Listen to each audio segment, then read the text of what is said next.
Welcome to Synergize, unscripted conversations where we explore the evolving role of the financial advisor in an emerging AI-driven world. Join us as we bring together thought leaders across a range of disciplines and industry experts, sharing insights designed to help RIAs thrive in the industry of tomorrow. Hi, I'm Bill Coppel, Chief Client Growth Officer at TradePMR, a Robinhood company. And I'm Ryan Neal, Senior Editor at TradePMR, a Robinhood company, and you're listening to the Synergize podcast. We're excited about this episode because we're approaching the idea of growth in the RIA business from a different angle. And we're going to be talking about how RIAs might grow their businesses considering some of the challenges of today's wealth management landscape, like the changing expectations of investors, for one. And then there's the impact of how technology is reshaping wealth management. And last, and certainly not least, the generational wealth transfer that's underway. Raising this question, is the industry prepared? That's right, Bill. Technology has given everyday people access to financial products and services that traditionally were only available to institutional investors. And it's allowed people to start taking control of their financial lives in ways that they never really have before. But that independence can really only get you so far. At some point, most of us, not everyone, some are DIY people to their core, but most of us are really going to need and want some professional advice and guidance. Ryan, I couldn't agree more. In fact, a Cerulli study found that self-directed investors do find value in human advice when it comes to their money. More than half of self-directed investors value the ability to speak with a person about their account. Yet just only 39% of these investors have tapped into this opportunity. I think what it speaks to is that investors just want and need different things at different stages in their life, right? And that's not like a revolutionary concept. You start in the workforce, you maybe start saving some money, start investing, maybe start a retirement account. It's pretty straightforward. But then you get married, then you have kids, then you buy a house, and all of a sudden your life's way more complicated and you got all these questions. I know it. I did all those things in the last year. It's nuts. And so the important part here is identifying what approach makes sense for an individual at a particular point in time for their life. And to that end, Ryan, we're excited to welcome Robinhood's Chief Brokerage Officer, Steve Quirk, to the Synergize podcast. We're going to be discussing this emerging trend of self-directed investors seeking advice and how RIAs we serve at TradePMR can tap into this new market. I think the area that's the focal point for us right out of the gate is a referral program, because I think connecting those advisors with the customers who have been dying for this connection to be able to help them facilitate advice where they need it is going to be magical. As I mentioned, Steve is the Chief Brokerage Officer at Robinhood Markets, a tech-forward platform for self-directed investors, and our new parent company. To learn more about Steve's background and experience, please refer to our show notes. Steve, thanks for joining us. Thank you so much for having me. I love the way you guys have kind of set the context for this conversation, because we're pretty excited about what we're going to be doing here. Well, we are too. So I want to start with this question. You spent a lot of time in your career in more what I would call the mainstream service of the financial services industry before moving over to the Silicon Valley version of brokerage, right? Right. I'd love to start the conversation with asking you what you've learned from this move and how it's changed the way you think about serving investors. Yeah, so just as a way of background, I started my career quite a long time ago. As a matter of fact, I started on the week of the crash, and that's the real crash in 1987, on a trading floor in Chicago. So I was really, if you think about the whole paradigm of an investor, whether it's self-directed or somebody who is being advised, making a decision on wanting to invest in a certain stock or any asset. Typically what happens, especially in those days, is, that was either entered electronically or in those days, probably started by a phone call, and it ended up on a trading floor. I was on that trading floor, either executing that trade or taking the other side of it in a market making capacity. And as I kind of think about my career, I've sort of worked my way from the back all the way up to the front, where I'm actually working with customers on behalf of their needs.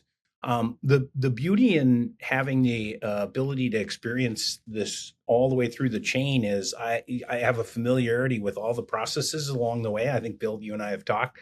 You don't just start at the back and not do all the work in the middle office, the back office, clearing, routing, everything. So I have an understanding of all those things, and they all play a part in making sure the experience is really good for customers on the front end. So by the time, I got to the point where I was up here interacting with customers, that part was very known, and I knew how to make that, a good experience. And then learning, exactly what they need on the top end of the funnel was really cool. Well, I just wanted to add, Steve, I remember the 87 crash, same way you do, and sleeping in the office for several nights because we were trying to sort out the paper long before we have the power of technology we have today. Well, I don't remember the 87 crash because that's the year I was born. But moving on, I guess kind of building on that idea, though, is so you've moved over to Robinhood from that world. Mm-hmm. What have you learned, or what can you share with our audience about the investors that Robinhood serves? And I guess kind of more importantly, what do you think traditional, Wall Street or just the traditional industry is still getting wrong about those investors and how they want to be served? So I'll look at it through the lens of the way I used to. I came from TD Ameritrade, which was acquired by Schwab. So I have familiarity with both of those firms and a firm, a smaller firm, which was acquired as well. But we also acquired firms. We acquired Scottrade. So I've seen a lot of different brokerage firms and have experience with a lot of different brokerage firms. I think the part that I didn't look, I got it wrong myself when I was part of TD Ameritrade and Schwab. We watched Robinhood growing really rapidly. And, we had the same perception that many did in the industry. Oh, it's a bunch of kids, that are taking small accounts and trading things in a way that might be not good for their long-term investing career. But when I got to Robinhood, I realized that's actually not the case at all. They're just earlier in their career, in their investing career. So yes, of course, they have a smaller account, smaller number of investable assets when they first get started. And so as they've started to grow, which makes this opportunity so amazing, they've gotten to the point in their financial journey where they said, you know what, that's great. I was self-directed with a small portion of investable assets. I'm accumulating wealth now, either through my work or having that passed down from other generations. I'm not equipped to manage all of this wealth. And so I need help, whether that's with all of it or a portion of that. And as a result, that's why we, of course, have come to the place where we are today, because we want to be able to serve all their needs. And we've heard loud and clear from those customers, listen, I have wealth being advised elsewhere. I'd love to have it all in one place, but you don't have a solution for me. And so that's why we're so excited. Yeah, you just reminded me real quick, Bill. You totally brought back a memory of 10 years ago when as a reporter, and I first started writing about the financial advice space. I remember I saw a study that was sort of like a chastising, a slap on the wrist to millennials about how this, generation, boomers and Gen X have to put this much into their retirement accounts, but millennials have only put this much into their retirement accounts. Mm-hmm. And I remember I'm very much millennial. I was in my 20s at the time. And I was like, well, yeah, I just started my retirement account 2 years ago. Of course I haven't put that much in. What do you want from me? So I think there's this weird idea. It's like, oh, millennials don't have money. But it's like, well, yeah, because we were starting. Now we're not starting. Mm-hmm. And we want to work with you. I actually think I'm very encouraged by the idea that people are starting at a younger age. We all know the power of compounding. If you do it in a suitable manner, you're in the long run. I'll give you a story. I have 3 daughters. They all hit the working world recently. They're in their 20s. and they all have, different roles in different industries. And by the way, I was at Schwab when this happened. So I was lecturing them like every, boring finance father does, and said, your money needs to work as hard for you as you are working for your money, because there are two components to this: you working and then your money working for you. And so they finally relented, and got tired of listening to me. And they walked up to me one day and showed me their phone. And I said, that's a Robinhood account. I work for Schwab. What are you doing? And they said, we are doing this the same way all of our friends and our cousins are doing it. And I'm like, okay, touche. Yeah, doesn't matter how you do it. Matters that you are doing it, right? And so they got started. I said, I helped them a little bit, but you invest in whatever companies you daily have daily interactions with, which is, common for people who are just getting started.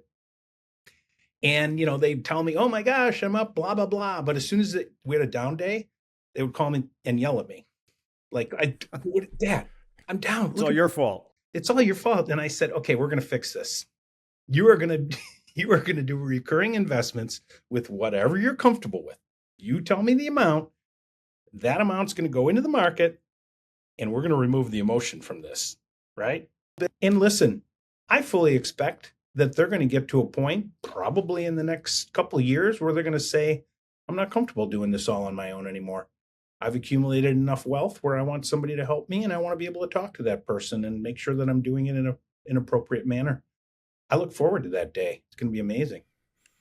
I think that's a great story, Steve, and I think it does reflect the sentiment of this generation that's out there. I've been asked on a number of occasions to talk to companies starting 401ks who are young companies that are new, and of course, it's difficult to get young employees, new employees who obviously are at the beginning of their earning potential to contribute to the 401k, and I try to explain to them and said, it's not about saving for retirement. As you accumulate more financial assets, what'll come with that are more opportunities and pivots and transitions in your life. And so, one of the things that I think is interesting is we've characterized our industry as largely focused on helping people get to a point in their life called retirement, which I will admit that I could technically qualify for that, but retirement in Old English means death. And I don't think people retire. I think they transition and pivot. But the guidance you're giving your daughters is outstanding. I'll take a page for that because I've got my last one getting ready to leave the house, so and off the payroll. But let me get back to the conversation. Do you see any parallels between sort of the entrepreneurial spirit of RIAs? Now, keep in mind that these are investment professionals who kind of broke away and left more of the traditional foundational places where you would operate wirehouses or brokerage firms to bring what I would call an institutional quality of wealth management to more investors. Do you see a parallel with sort of the evolution of the RIA business and the history of Robinhood as a company providing greater access to investing? I absolutely see the parallel. And I couldn't agree more. They are entrepreneurs. They're entrepreneurs who are looking for help in being able to manage the portfolios and all the needs of those customers. But they also want to be able to build that business, and they don't want to be bogged down with all the things that the things that aren't really the most beneficial for customers. In other words, how can we make it a much better experience for them to either first find these potential customers, take advantage of these of all the opportunities that the customers are looking for, or just make the whole practice easier to manage and make it more visible for customers so that those friction points all get removed. Robinhood's amazing in that aspect. And I think there's a huge opportunity there. The other thing that I think is going to be so amazing is just the connectivity to the next generation. This is the next generation who's getting, and then this number keeps growing every day, but last I saw was 124 trillion that's getting passed down. And, the interesting thing that I've been reading a lot about is it might not get passed down one generation, it might get passed down two, because people are living longer. And so by the time their kids are at the age, or they're at the age where they're going to pass it down, their kids might have their wealth on their own. So if you think about it, if you're skipping a generation, I think the industry number is 70% of people, get rid of their advisor. God, it's probably higher than I would imagine. You guys probably know that better than I do. You're right on. I mean, what we're seeing, at least in terms of what Cerulli is seeing, is that as that money transitions to the next generation, G2 or G3, to your point, it is expected that more than 70% of those inheriting the money are going to not work with their parents' advisor, which is a huge opportunity. The other stat that follow along with that, Steve, is the fact that women, single women, either through divorce or being a widow, are less likely or not likely at all to use their husband's advisors, which points to another challenge that I think is a huge obstacle for the industry to overcome. And go ahead, Steve. Oh no, please, Ryan, go ahead. Well, I was just going to say, and if my social media feed is any indication, millennials are also starting to get divorced. So, get ready. Yeah. And I also think what people get wrong there, and I can reference our customers, is not that they don't want an advisor. They don't want that advisor. They want somebody who's forward thinking and thinking in a similar vein that they are. And so, I think that's where I think it's going to be really important and cool to see what we do together and how we can take care of these customers in a way that will help them on their journey. But by the way, Bill, I love the point that you made about the investing journey. Like, the single point in time should not be retirement. The fun of the investing journey is every single point. Like, you are going to have financial needs to buy a house, kid go to college, school, name it along the lines. That's the fun. Look, you don't want to, no offense, but I don't think you want to save it all till the end. I think you want to enjoy it while you're, in your prime of your life. Yeah, as they say, I want my last check to bounce. So we're going to have fun with it. Nice. Well, Steve, you kind of already touched on this a little bit, but I want to give you the chance to expand if you want to, because I feel like I've read so much out there about, Robinhood buying TradePMR and why it makes good business sense for Robinhood and all the opportunities that it has for Robinhood's company. But I feel like there hasn't been as much said about the opportunities for the RIAs that TradePMR serves and how this can benefit them. You just did touch on a lot of that, but is there anything else you want to expand on what the opportunity and benefit can be for some of TradePMR's customers? Yeah, I think we at the very starting point, and like Vlad has done a couple webinars, but you'll probably hear more from him, as time goes on. He doesn't think about buying a company to diversify a revenue stream. He thinks about a customer. What does our customer want, and how can we serve their needs? That's the starting point. The starting point is, hey, guess what? We're only serving half of their needs. The self-directed side, we aren't even touching this side. How can we address that? We need to fix that. We need to be able to make sure that Robinhood is their destination for all of their financial services needs. And so we looked all over. We looked at other firms, we partnered, we looked at everywhere we could.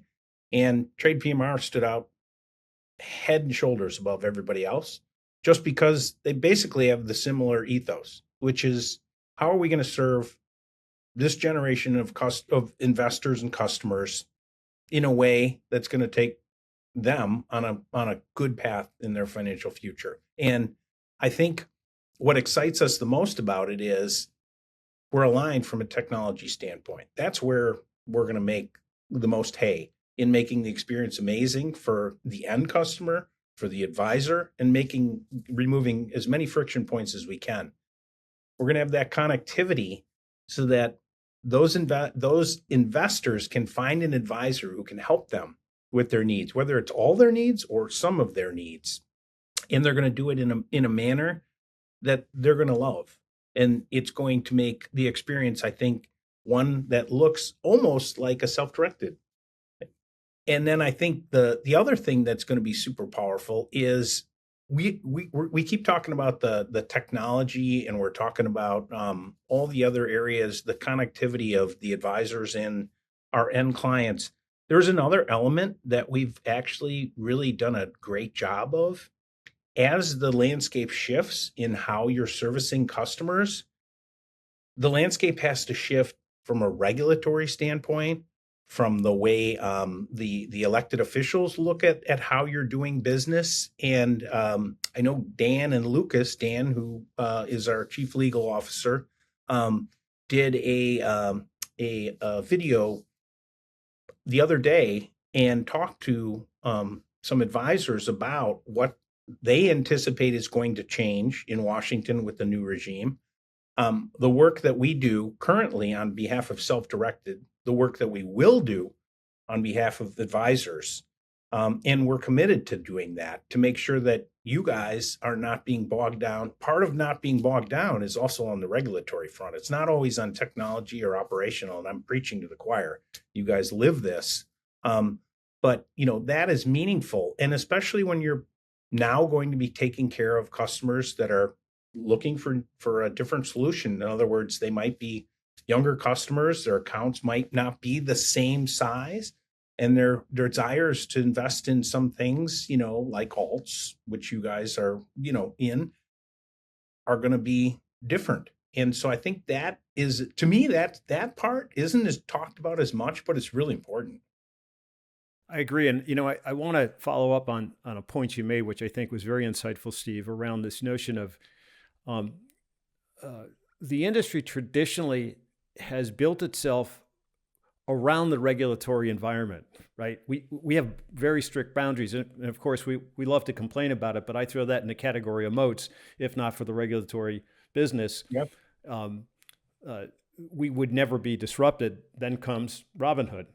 And I think the point you're making here is, what I'm hearing is that Robinhood has built a business aimed at serving clients, certainly within the guidelines, but their focus is on serving clients and helping them achieve what matters most to them, and not so concerned with all of the other things that the traditional industry is focused on, which is apparatus and the things that kind of make the wheels go round and round every day. You figured that out very easily with the tech forward position.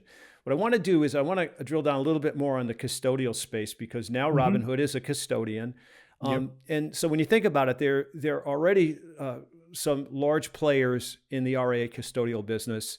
There's been a fair amount of consolidation in that space as well. Where's the opportunity for Robinhood, for us, to come in and disrupt the space? In other words, how will this look different than what's already in the market today? So I was part of TD Ameritrade, which was acquired by Schwab.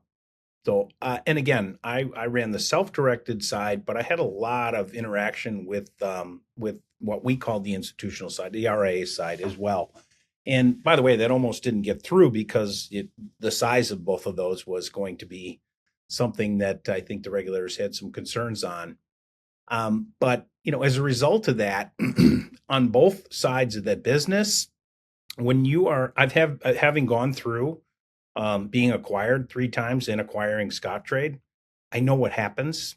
You're meshing technology, legacy technologies together. You're cobbling them together, and it doesn't permit you to be very reactive or proactive on what you're building on behalf of your customers, and in this case would be the advisors and end customers.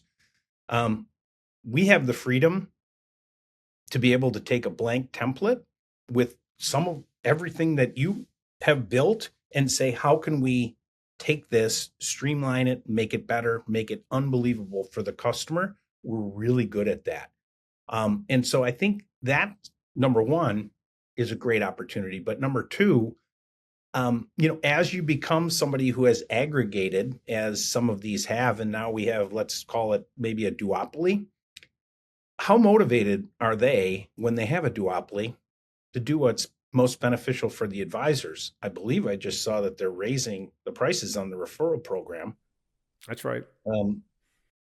We do the opposite, right? That's what we do, is try and put more money in the pockets of our advisors and in the end customers so that they can get better returns. We have a history of that. So I think, and just the idea that you would limit the number of referral, advisors that are being referred, which has shrunk pretty dramatically since we've seen this consolidation. And, I read enough to hear all the noise on that. People are not happy with that. Or the idea that we're going to compete with you, for those dollars that are coming from a customer that's looking for an advised solution. We have no intentions of competing. It's a reason why we came together, is because we are the solution for that.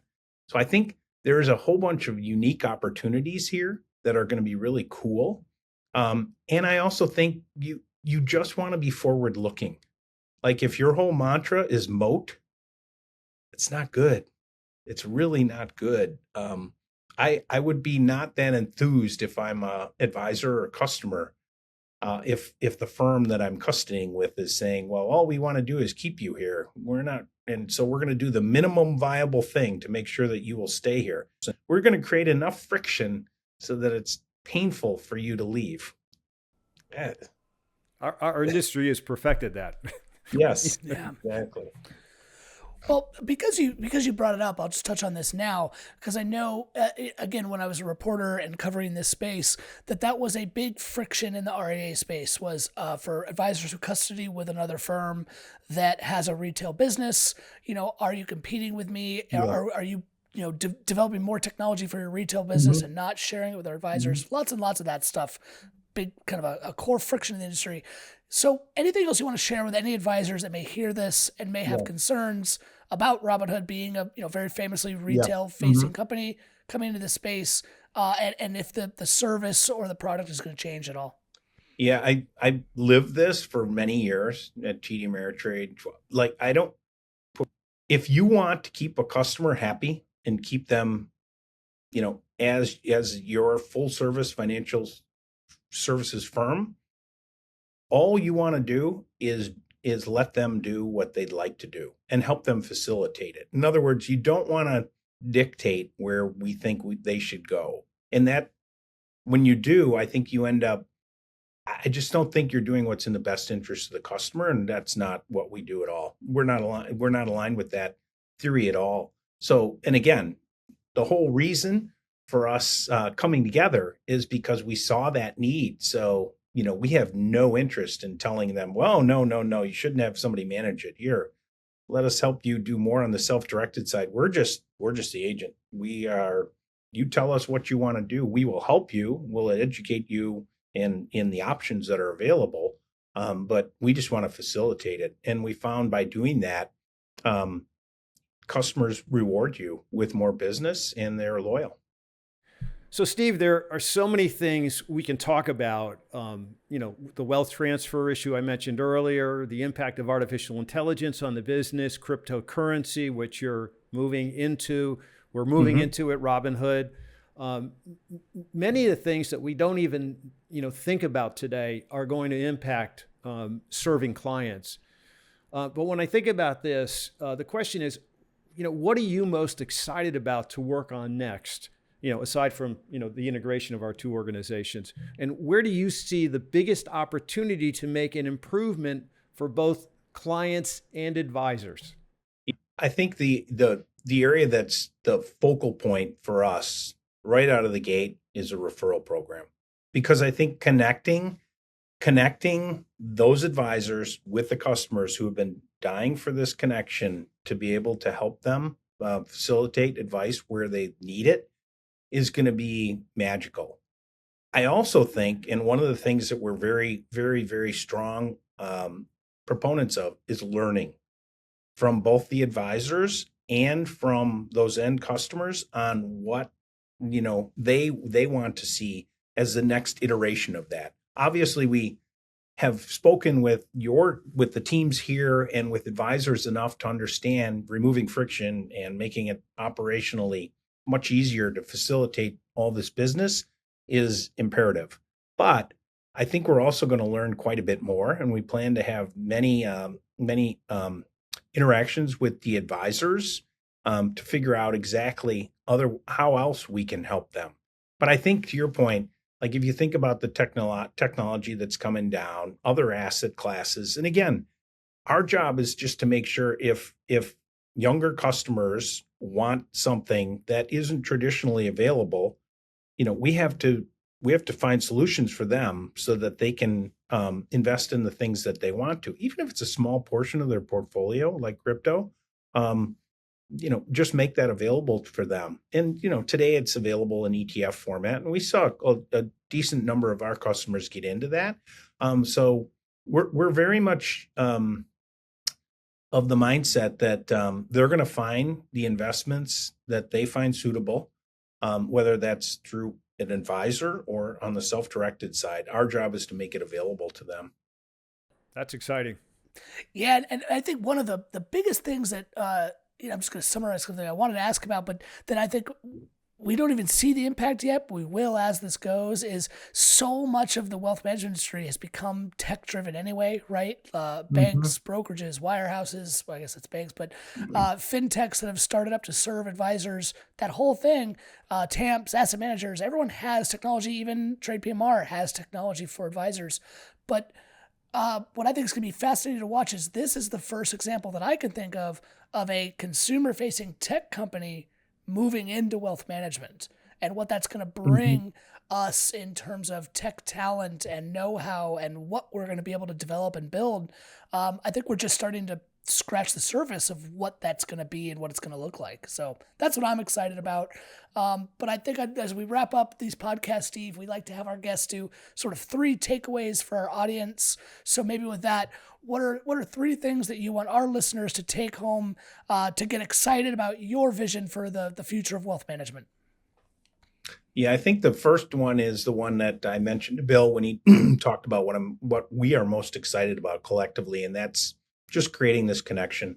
And the focal point of that will be the referral program that really encompasses, connecting people on behalf of their needs, but also making that connection for that $124 trillion wealth transfer, making that connection seamless and making it an amazing experience so these people can have their needs met. The second part, I think, is just technology, the technological capabilities that we would bring together and help these advisors in terms of the operational efficiencies, all the little hangups that people have, whether it's on the practice management side or all the way down to the end client, and making sure that experience is magical. Because if the experience is magical for the end client, they're going to reward that advisor with more business. And then the third thing would be what we talked about a little bit earlier, and that's just advocating and making sure that we are, an advocate on the advisory side in both Washington, but across the industry, and delivering on behalf of advisors. Look, they have a very, very busy job. They don't have time to go think about, that's our job. We're supposed to be doing that on their behalf. We do it on behalf of retail customers. We'll do it on behalf of advisors and make sure that they're well represented and that they don't get bogged down with things that are going to be not a valuable use of their time. I think the combination of those 3 things, it's going to be magical. I'm so excited about where we're going to go here. Fantastic. Well, thanks, Steve. And I know we're excited here. I love that you use the word advocating because that's a word I've heard our founder, Rob Baldwin, use frequently, is advocating for RIAs. So it sounds like that's a great natural fit. So just to sum up for our listeners real quick, Steve's looking forward to creating the connection, mainly that referral program. 2, the tech capabilities that Robinhood's be able to bring to advisors. And 3, that advocacy, going to bat for the RIA industry and promoting them. So we really hope you enjoyed today's conversation. Steve, thank you so much for being on. And if you like what you heard, please just take a moment to like, subscribe, follow us on social media, leave a comment, repost, any of those little buttons that are on there. They all help a little bit. So please do and spread the word. And once again, Steve, thanks for being on. Thank you. Thanks for having me. And Steve, I'd like to add my thanks to it as well. Great conversation. Looking forward to many more as we navigate the future together. And to our listeners, I want to say thank you and watch for our next episode where we'll bring you even more insights and actionable ideas to help you grow your business. And remember, the challenge is yours to capitalize on what the future holds.